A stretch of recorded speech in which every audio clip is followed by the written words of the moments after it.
কেমন আছো সবাই? অনেক দিন পর সবার সাথে দেখা হলো। আমি অত ভালো রান্না জানি না, কিন্তু তাও এসে গেছি একটা রান্নার ভিডিও নিয়ে। তো আজকে আমি বানাচ্ছি একটা পাঁচ মেশানো নয়, ওই বিট, গাজর, বিনস এগুলো দিয়ে একটা তরকারি। তো যেটার স্বাদ অনেকটা ভেজিটেবল চপের পুরের মতন হয়। তো প্রথমেই প্রেশার কুকারে একটু নুন দিয়ে সবজিগুলোকে সেদ্ধ করে নিচ্ছি। একটা সিটি দিলেই হয়ে যাবে। যেহেতু একটু হেলদিভাবে করার চেষ্টা করছি, সেই জন্য আমি অল্প তেল দিয়ে করব। তোমরা চাইলে আর একটু তেল দিয়ে নিতে পারো। কড়াটা গরম হয়ে গেলে কড়ার মধ্যে একটু তেল দিয়ে নিয়ে তেজপাতা, শুকনো লঙ্কা, পাঁচ ফোড়ন দিয়ে একটু ভাজা হালকা নাড়াচাড়া করে আমি ছোটো ছোটো করে আলু কেটে রেখেছিলাম, আলু দিয়ে দেবো। আলুকে একটু নাড়াচাড়া করে চাপা দিয়ে দেবো।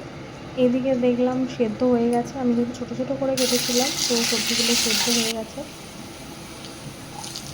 এবার আমি ছোটো ছোটো করে কেটে রাখা নারকেল, বাদাম, তোমরা চাইলে কিশমিশ দিয়ে দিতে পারো। আমি আলাদা করে আর ভাজিনি, একসাথে ভেজে নিলাম। কড়ার একটা সাইডে ওগুলো করে একটু ঘি আর আদা ঘষে রেখেছিলাম ওটাই দিয়ে দিলাম।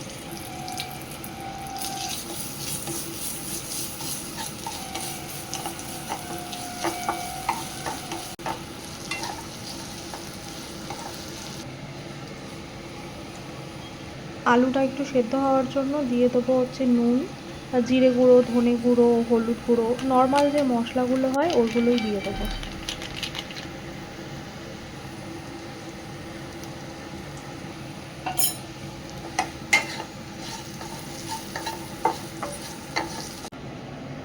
এরপর হামানদিস্তায় দুটো এলাচ আর একটা ছোট দারচিনি থেতো করে দিয়ে দিলাম।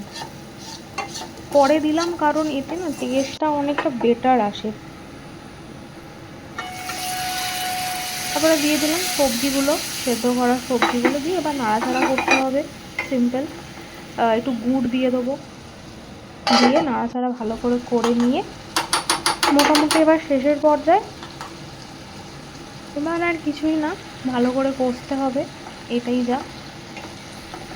সেদ্ধ হওয়ার জন্য ঢাকা চাপা দিয়ে দিয়ে একটুখানি ভেজে ভেজে একটু টাইম নিয়ে এবার নাড়াচাড়া করতে হবে।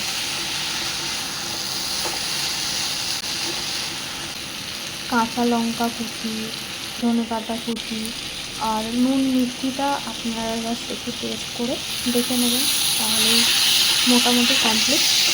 এরপর শুধু একটুখানি নামানোর আগে ভাজা মশলা আর একটু অল্প ঘি, এই দুটো দিলেই রান্না কমপ্লিট।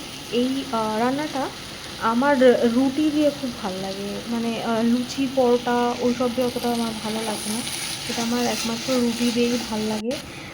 ট্রাই করে দেখতে পারেন রুটি দিয়ে।